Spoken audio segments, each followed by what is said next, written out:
고대 그리스 신화에 보면 아틀라스라는 신이 있습니다. 아마 어디선가 들어보시기도 또 그림을 보셨을 것 같기도 한데요. 하늘을 떠받치고 있는 어떤 고뇌에 찬 인간의 모습을 가진 형상. 이 신은 제우스에게 미움을 받고 대적하다가 그 형벌을 당하는데요. 하늘을 영원토록 그 어깨에 떠받쳐야 하는 그러한 형벌을 받게 되죠. 영원한 고통을 받는 대명사와 같은 존재이기도 합니다. 그것을 보면서 우리도 그러한 건 아닌가라는 생각을 또 해보게 됩니다. 우리 인생이 고통 없는 인생이 없죠. 우리 작은 어깨에 많은 여러 가지 문제들을 다 짊어지고 살아가야 하는 그러한 인생이 우리 인생인 듯 생각이 또 듭니다. 왜 이러한 고통들이 찾아오는가? 불청객과 같은 이 고통의 문제, 우리는 어떻게 또 극복을 해야 될 것인가? 이런 부분에 대해서 같이 본문을 통해 살펴보기 원합니다. 이미 우리가 잘 아시는 말씀이죠. 창세기 1장, 2장도 잘 아시고 또 3장도 잘 아시죠. 죄가 어떻게 들어왔는지 죄의 기원에 대해서 말씀하고 있죠. 죄와 그로 인한 고통과 그로 인한 죽음. 저는 이것을 이렇게 한번 표현해 보고 싶어요. 악의 3종 세트. 그러면 나중에는 또 뭐가 나올 것 같습니까? 선의 3종 세트가 준비되어 있습니다. 악의 3종 세트. 이 죄로 인하여서 우리 인간에게는 고통이 찾아오고 급기야 가장 치명적인 죽음까지도 우리가 안아야 하는 이런 운명적인 존재가 우리였는데요. 그런 이야기들이 바로 이제 창세기 3장 이야기이죠. 창세기 1장, 2장, 이제 그 앞장에 있는 그 말씀도 참고로 우리가 이제 상고하면 창세기 1장, 2장에서는 하나님께서 만물을 창조하시고 심히 보시기에 좋았다. 죄도 없었고 참으로 좋은 것뿐이었죠. 그러나 갑자기 창세기 3장에 접어들면서 좋지 못한 어떤 사건이 벌어졌는데 그 이야기를 함께 살펴보려고 합니다. 그리고 이 창세기 3장 말씀 속에 그러한 악의 3종 세트라고 하는 것도 있지만 우리가 또 나아가서 반전을 이루게 되는 선의 3종 세트도 숨어 있더라. 이것을 함께 살펴봤으면 좋겠습니다. 먼저는 이제 그 악의 3종 세트예요. 이 죄 이야기입니다. 죄의 기원 이야기죠. 1절을 보니까 이제 그 이야기가 이렇게 전개되고 있습니다. 함께 다시금 1절 말씀 읽어보시겠습니다. 그런데 뱀은 여호와 하나님이 지으신 들짐승 중에 가장 간교하니라. 뱀이 여자에게 물어 이르되 하나님이 참으로 너희에게 동산 모든 나무의 열매를 먹지 말라 하시더냐. 아멘. 뱀이 이 들짐승 중에 어땠어요? 가장 간교했다고 합니다. 원어에 보면 간교하다고도 하고 또 영리하다는 말로 풀이되기도 하는 그 단어인데요. 우리 번역에서는 간교하다. 이 뱀이 간교한 말을 하고 있죠. 무슨 간교한 말을 하고 있어요? 모든 나무의 열매를 하나님이 참으로 먹지 말라 하더냐. 이렇게 이제 참 이상한 질문을 하고 있죠. 참으로 하나님이 이 동산 모든 나무의 열매를 먹지 말라 하더냐. 이렇게 질문을 걸고 있습니다. 뭔가 우리는 이미 이제 잘 아시지만 하와는 그 순간 이건 뭐지? 갑자기 뭔가 훅 들어오는 듯한 이 질문 앞에 당황을 했던 것 같거든요. 이 뱀이라고 하는 존재가 보면 이렇게 꽈져 있듯이 몸도 꽈져 있죠. 꽈배기처럼. 이 말도 굉장히 좀 꼬아서 말하고 있는 것을 직선이 아니라 곡선적으로 이상하게 뭔가를 갖다가 지금 꼬고 있는 것을 우리는 볼 수가 있죠. 주님께서는 뭐라고 이 인간에게, 아담에게 얘기를 했나요? 이 말씀이 아니잖아요? 동산 중앙에 있는 나무, 오직 그 나무만 먹지 말라. 너무 단순하고 너무 확실한 하나님의 명령이었어요. 우리가 이제 소위 만에 하나 이런 말도 하잖아요. 만에 하나. 그러니까 만에 하나, 아주 그 만의 모든 것들을 다 누릴 수 있지만 그 하나, 오직 이 열매, 이것만 먹지 말라라고 주님은 수만 가지를 다 누릴 수 있도록 했는데 사단은 지금 좀 비비꼬고 있죠. 모든 나무라고 하면서 참으로라고 강조점을 찍으면서 이렇게 질문을, 물음표를 제기하고 있습니다. 하나님의 말씀은 뚜렷하잖아요. 그냥 방점이 딱 찍힌 말씀이에요. 끝난 말씀이에요. 먹지 마. 먹으면 죽어. 정령 반드시 죽는다. 그러니까 먹지 말라고 하는, 요 하나만 먹지 말라고 하는 그런 말씀이었는데 이 사탄은 뱀의 입을, 혀를 통해서 이거 뭔가 호기심을 자극하죠. 혼란을 유발합니다. 그러면서 긴가민가라고 하와가 지금 그런 상황에 처해져 있죠. 이 뱀이 여자에게 이 말을 하는 이 이야기를 보면서 왜 하와에게 이런 얘기를 했을까 생각을 해보게 또 됩니다. 어떤 학자는 이제 이 여자의 심리를 이 사탄이 이용한 거라 그런 부분도 좀 있겠죠. 어떤 부분에 있어서는 그래도 남자와 여자 중에서 여자가 약한 존재처럼은 또 느껴질 때가 있습니다. 항상 그런 건 아니고요. 감성적으로 그럴 때도 있습니다. 흔들릴 때도 있고 그러다 보니까 감성적인 것, 호기심이 더 많은 것 이런 부분을 좀 자극하는 부분도 좀 있기는 하겠죠. 그러나 그것으로 다 이유를 살펴볼 수는 없을 것 같고요. 더 중요한 이제 원인이 있죠. 하와는 아담으로부터 이제 하나님께서 창조하신 것이잖아요. 그러니까 하와가 있기 전에 하나님은 아담에게 말씀하신 거죠. 이거 먹으면 안 돼. 먹으면 죽어.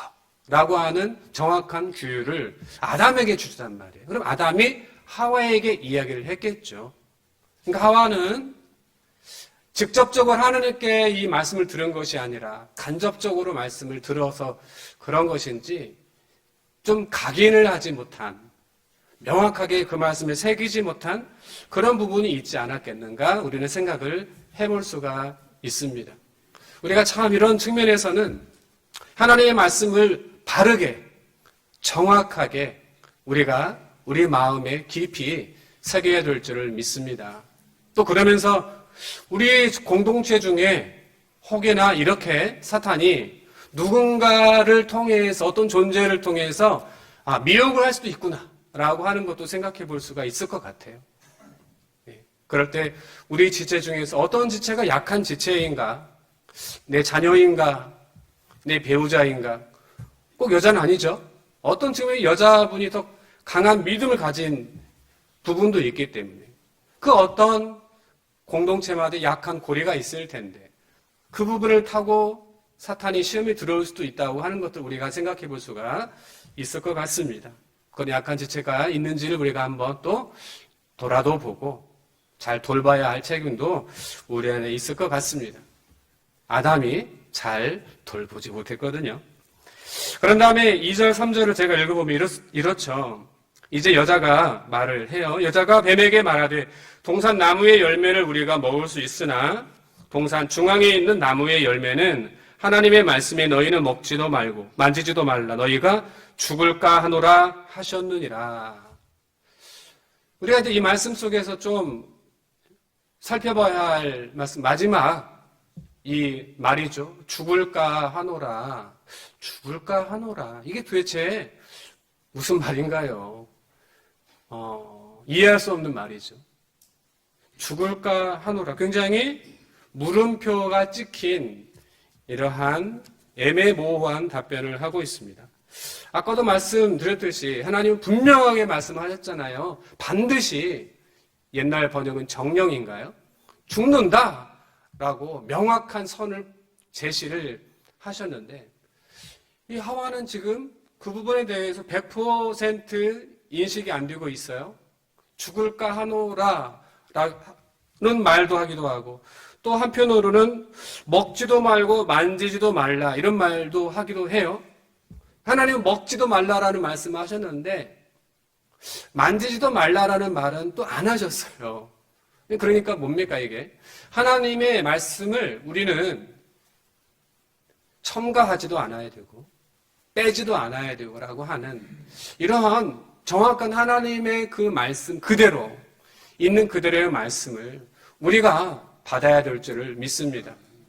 그것에 사족을 비칠 것도 아니라 그것에 꼬리를 자를 것도 아니라 하나님은 알파요 오메가요. 하나님은 말씀하신 모든 말씀이 그대로 우리가 지켜야 할 정확무한 말씀인 줄을 믿습니다. 지금 이 사탄은 뱀을 통해서 마치 고양이 같아요. 제가 어릴 때 고양이를 키우다 보면 고양이가요. 아니, 이 발자국 소리가 전혀 안 들립니다. 어느새 고개를 돌아보면 고양이가 있어요. 새근새근 잠을 자고 있어요. 조용. 그죠? 가만. 그러다가 쑥 만지면 발톱 확 긁히기도 하는 적이 수없이 많았습니다. 사탄이 뱀도 마찬가지죠. 정글을 보면은 악어의 사냥도 그런 거. 물속에 가만히 조용히 살살 움직여요. 그러다가 이제 물가로 와서 목을 축이는 짐승들을 확 낚아채는 사탄이 지금 날선 발톱을 또 날카로운 이빨을 숨기고 있습니다. 때를 보는 것이죠. 살금살금 야금야금 지금 접근하고 근접을 하고 그런 다음에 마지막에서는 이제 확 낚아채려고 하는 것이죠. 이렇게 그러나 이제 하와는 그걸 좀 모르고 있습니다. 이제 그런 상황에서 뱀이 다시 두 번째 여자에게 무슨 말을 하는지 같이 한번 읽어보십니다. 4절, 5절 같이 또 읽어보시겠습니다. 뱀이 여자에게 이르되 너희가 결코 죽지 아니하리라. 너희가 그것을 먹는 날에는 너희 눈이 밝아져 하나님과 같이 되어 선악을 알 줄 하나님이 아심이니라. 아멘. 자, 이제 두 번째 뱀이 또 얘기를 하고 있어요. 굉장히 도전적인 얘기를 하고 있어요. 어떤 단어에서 그걸 느낄 수 있나요? 결코 죽지 아니하리라.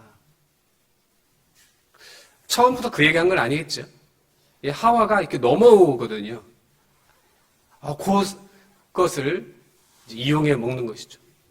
하나님은 분명하게 반드시 죽을 거다라고 했는데 사탄은 정반대의 말을 하고 있습니다. 결코 죽지 않는다라고 얘기하고 있죠. 그리고 나서 좀 더 얘기를 뭐라고 첨가하고 있습니까? 먹으면 네가 하나님처럼 될 것을, 선악을 알게 될 것을 하나님도 아시기 때문에 너에게 금지시킨 거야 라고 하면서 뭔가 하나님과 이간시키고 있고 하나님을 향해서 무엇인가 서운한 감정을 유발하기도 하는 그러한 작전을 펼치고 있는 것을 우리가 볼 수가 있죠. 아니, 이 정도 됐으면 이거 좀 깨달아야 되지 않을까요? 그죠? 근데 하와가 그걸 지금 모르고 완전히 넘어가 버렸어요. 우리 이단에 넘어가는 사람들도 보면은, 왜 저러지? 신천지나. 도대체 이해가 안 가잖아요. 근데 이 마귀에게 잡히다 보면 이단, 사이비, 사기꾼 이러한 사람들에게 속아 넘어가는 경우가 이래서 이런 건가 생각도 듭니다. 완전히 이성이나 분별력을 상실했어요. 홀딱 넘어가 버렸습니다. 그런 상황에서요, 이제 이 여자가 뭘 보게 될까요? 6절에 보니까 이런 걸 보게 되죠. 여자가 그 나무를 본즉 먹음직도 하고 보암직도 하고 지혜롭게 할 만큼 탐스럽기도 한 나무인지라. 여자가 그 열매를 따먹고 자기와 함께 있는 남편에게도 주매 그도 먹은지라.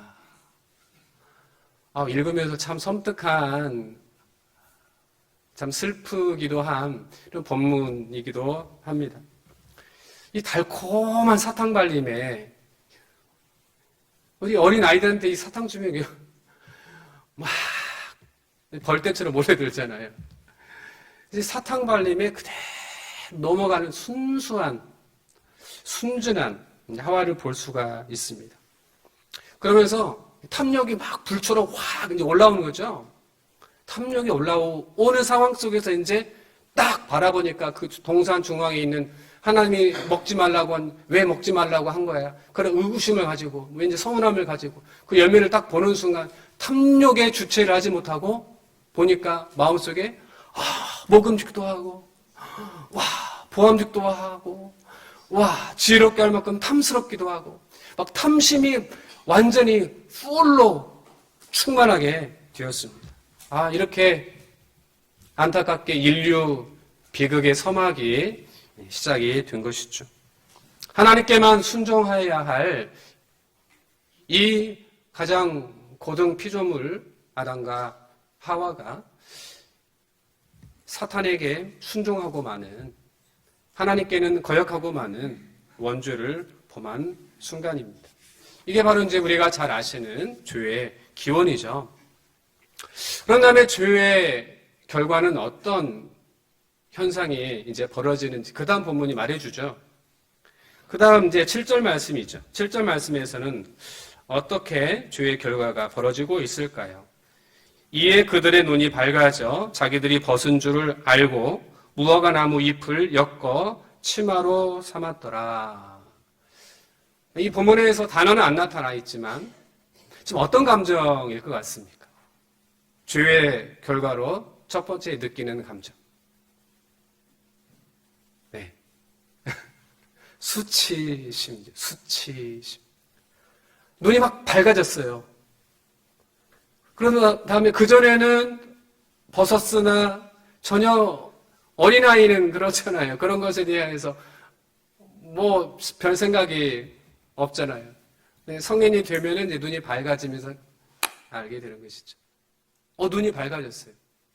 그러면서 상대방의 모습을 보기도 하고 내 모습을 보기도 하고 인간에게 가장 수치스러운 부분으로 인하여서 수치감을 이제 깨닫게 됩니다. 그러나 급히 무화과 나무 잎을 따서 치마로 엮어서 하체를 가리게 됩니다. 하체만 가린 게 아니라 또 뭘 가리냐면 자기 온몸을 가립니다. 숨습니다. 하나님의 발자국 소리가 들려요. 이게 바로 8절인데요. 8절 그들이 그날 바람이 불 때 동산에 거니시는 여호와 하나님의 소리를 듣고 아담과 그의 아내가 여호와 하나님의 낯을 피하여 동산 나무 사이에 숨은지라. 자기의 몸도 가리고요. 자기의 치부도 가리고 수치심 때문에 죄로 인하여 들어온 그 악한 감정 때문에 숨게 됩니다. 이 숨어있는 아담. 마치 우리 이제 어릴 때 보면 어항을 깨면 아이들 꼭 숨죠. 침대 밑으로 숨든지 식탁 아래에 숨든지 집을 나가든지 숨어요. 똑같죠. 죄를 지으면 다 그렇죠. 하나님이 이제 9절에서 이렇게 이제 주님께서 부르시죠. 우리 9절도 한번 마지막으로 같이 한번 읽어보십니다. 여호와 하나님이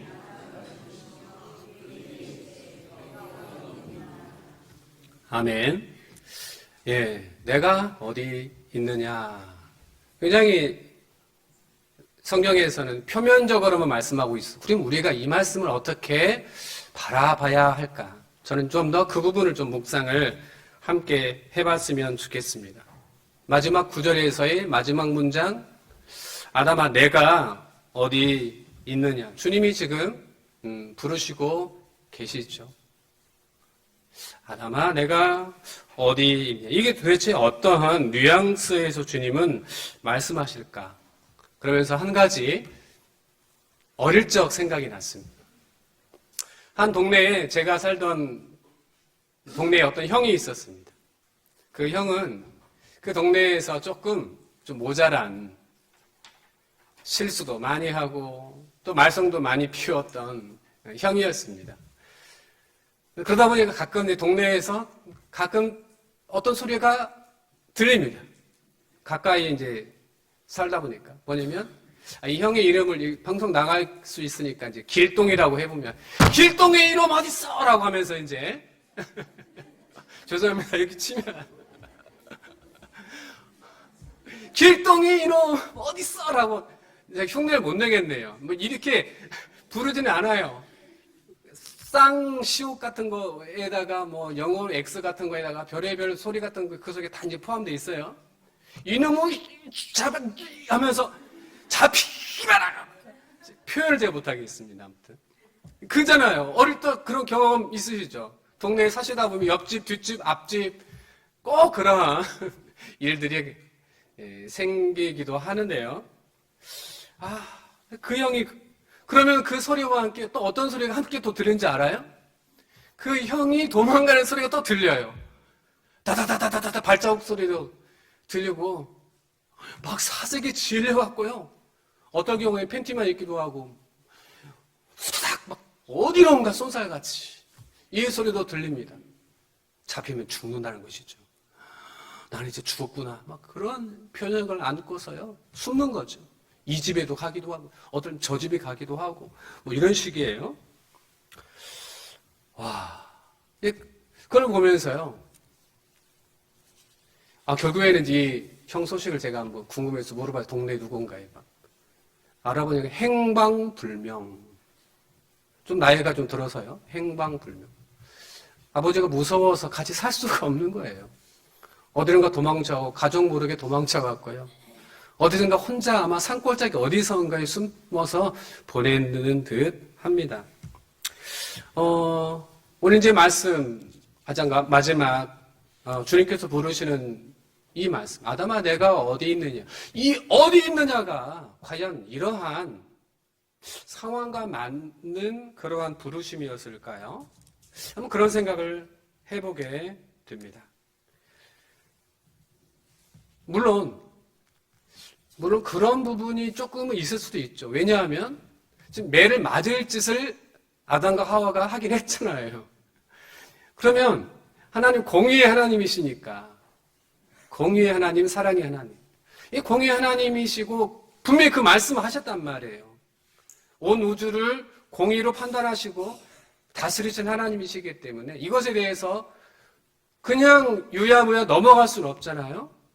그런 측면에서 책임져야 할 것은 책임을 져야 되고 매를 맞을 짓을 했으면 매도 맞아야 되고 뭐 당연합니다. 그죠? 그런 부르심이 그 속에 물론 있기는 할 것 같아요. 그럼 우리가 어떻습니까? 매를 맞을 거면 차라리 아싸리 어때요? 차라리 일찍 맞고 말아야지. 그런 사람에게 어떤 게 찾아오죠?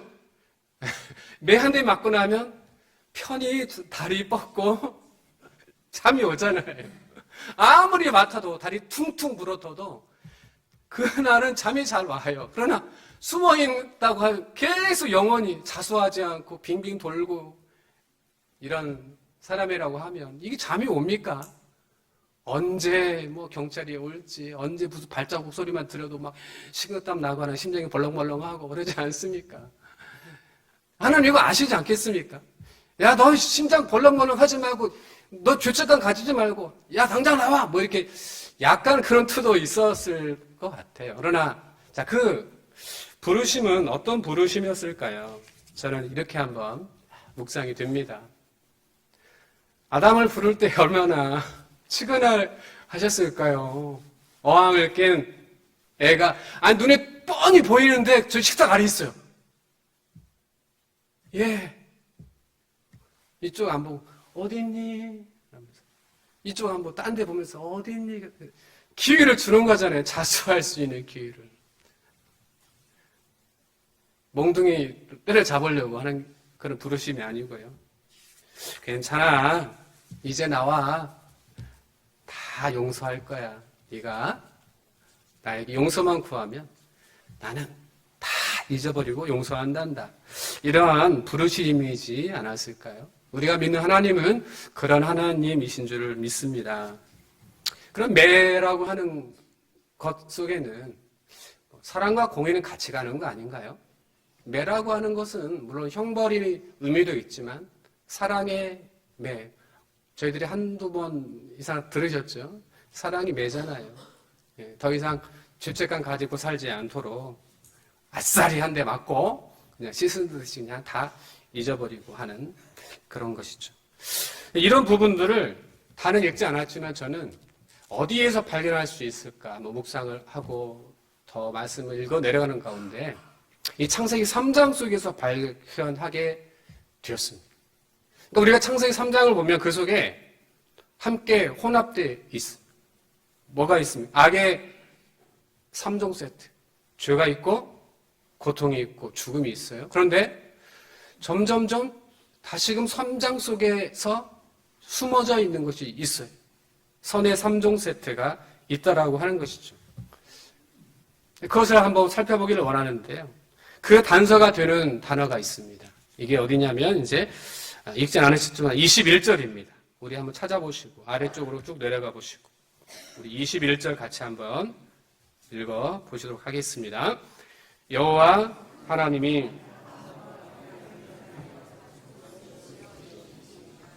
아멘. 우리 소설을 읽으시면 복선이 있잖아요. 복선이 뭐죠? 뭔가 그 다음에는 어떤 일이 벌어질까라고 하는 암시가 되는 어떤 한 서두의 그 단어나 사건이 항상 있죠. 이게 이제 가족 옷이 그 복선입니다. 앞으로 전개될 반전의 드라마의 한 키가 되는 것입니다. 이 복선이든 가죽 옷. 지금 아담과 하와는 뭘 입고 있어요? 치마를 입고 있어요. 하체만 두려 보이는 치마를 입고 있습니다. 근데 주님께서는 그 아담과 하와에게 가죽 옷을 입히시는데요. 이 옷은 상체로부터 여기 좀 아래쪽까지, 무릎 방향까지 이렇게 가려주는 옷입니다. 그러니까 그들이 쫓겨나잖아요. 가시와 엉겅퀴가 막 질비한 곳을 쫓겨나잖아요. 무화과 나무 잎으로 하룻밤 지나면 다 말라버릴 그런 무화과 나무 이파리의 그 치마가 아니라 튼튼한 가죽 옷을 입히시고 이제 내보내신 그 속에 매 속에 하나님의 공의도 있고 하나님의 사랑도 있는 것을 아까도 말씀을 드렸죠. 이 가죽 옷이 그럼 무엇일까요? 어떤 의미일까요? 잘 아시기도 하시겠지만 이 가죽 옷을 만들려면 어떻게 해야 됩니까? 짐승을 잡아야 되죠. 소를 잡았으면 소 가죽 옷이고 양을 잡았으면 뭐 양 가죽 옷일 때 어떤 짐승을 잡는단 말이에요. 잡느라고 피를 빼고 가죽을 벗기고 각을 뜨듯 하고 그 가죽 옷을 정성스럽게 이제 만드신 것이죠. 희생이 필요한 것이죠. 어떤 짐승의 희생이 필요합니다. 저는 이것이 이제 발전이 되어 구약의 희생 제사로 연결이 되고 또 신약에는 누구에게로? 예수님에게로. 예수님을 주님이 잡히시도록 하시고 예수님 피를 빼시고 그 몸으로 그 가죽옷과 같은 옷을 우리 가운데 입혀주신 이게 바로 가죽옷의 비밀이지 않겠는가? 그 숨은 비밀이지 않겠는가? 가죽옷은 예수님의 그 옷이지 않겠는가? 한번 생각을 해보게 됩니다. 이것에 대해서 신약에서 로마서에서 바울은 그 이야기를 이렇게 전달해 줍니다. 오직 주 예수 그리스도로 옷 입고 어떻게 해요? 오직 주 예수 그리스도로 옷 입고 우리의 수치를 가릴 수 있는 것은 잠시 잠깐 무엇인가로 가릴 수 있을 수도 있겠지만 그게 율법, 그게 도덕, 그게 어떤 그런 세상적인 것 있겠지만 그게 아니라 주님은 근본적으로 그것을 위해서 그 가죽 옷이 친히 되어주신 줄 믿습니다. 영원한 수치, 우리의 죄, 우리의 고통 그리고 죽음까지도 주님께서는 다 대신 그 피를 흘리셨고 살이 찢기셨고 우리에게 이러한 죄로부터 구원하시고 고통에서 또 죽음에서 구원해 주신 줄을 믿습니다. 우리가 이제 이 말씀을 다시 한번 좀 정리해 보시면서 그러면 이제 악의 3종 세트가 아닌 이 3장 속에서 그리고 나중에 점점 성경을 읽어 나가시면 우리가 발견할 수 있는 선의 3종 세트를 다시 한번 정리해 보면서 말씀을 마무리하려고 합니다. 죄를 극복하는 그것은 우리는 의라고 하죠. 주인이 아닌 의인이 되게 하시려고 주님께서는 가죽옷을 입혀 주셨습니다. 우리의 수치를 가려 주신 줄 믿습니다. 그러면 주님이 가려주시고 주님이 입혀주시면 우리는 그 죄가 완전히 덮여진 거잖아요. 덮여진 것이 의롭게 되는 칭의라고 하는 것이죠. 우리가 이와 같은 주님의 은혜로 예수님의 피와 살로 의롭게 된 줄을 믿습니다. 두 번째로는 사랑을 발견할 수가 있습니다. 우리의 인생에서 얼마나 많은 고통을 당하면서 사탄으로 인하여서 그 뱀의 독으로 인하여서 우리가 괴로워합니까? 뱀의 독에서 우리가 어떻게 이 고통을 이겨낼 수가 있습니까? 사랑의 약이죠. 주님의 사랑의 그 약, 말씀 속에 있는 사랑의 약, 그 사랑의 약을 통해서 우리는 이러한 고통들을, 현재의 고통들을, 매일매일 겪는 고통들을 이겨낼 수 있는 줄 믿습니다. 이러한 사랑의 약으로, 말씀의 약으로 우리가 고통에서 치유될 수 있기를 소망합니다. 세 번째는 죽음을 극복하게 하는 궁극적인 것이죠. 바로 구원. 주님께서는 가죽옷을 통해서 우리를 구원해 주신 줄을 믿습니다. 이 죄에서 또 이 고통에서 마지막 이 궁극적인 죽음에서 구원해 주신 3종 세트를 우리 모두가 말씀 속에서 발견하고 이 3종 세트를 오늘 다시금 받아가실 수 있기를 바랍니다. 창세기 3장은 이와 같이 명과 암이 함께 존재하는 것 같아요. 그죠? 우리가 3장 초반부에서 보면은 완전히 주홍 글씨가 우리의 앞가슴에 선명하게 소설의 제목처럼 분명한 주홍 글씨가 쓰여져 있는 존재입니다. 그러나 주님께서는 이 주홍 글씨는 우리에게 새로운 붉은 글씨를 새겨주신 줄 믿습니다. 주님의 피로 우리의 가슴에, 우리의 심장에, 우리의 온 몸에 붉은 글씨를 주님이 새겨주셔서 악한 것들이 우리를 만지지도 못하게 하시고 우리가 이 모든 죄와 고통과 사망에서 구원받는 줄을 믿습니다. 주님이 흘리신 피로 말미암아 새롭게 피조되어져서 우리가 새로운 피조물로서 우리가 이제 앞으로 살아갈 수 있는 그러한 은혜가 있는 줄을 믿습니다. 그 아름다운 사랑 이야기, 주님의 사랑 이야기 우리가 계속해서 말씀 속에서 우리가 발견하기를 원하고요. 이 시간에 함께 이 찬양도 드리기를 원합니다. 아름다운 사랑 이야기, 그 찬양 있으시죠? 우리 이 가사도 한번 묵상해 보시면서 주님의 사랑을 찬양하기를 원합니다.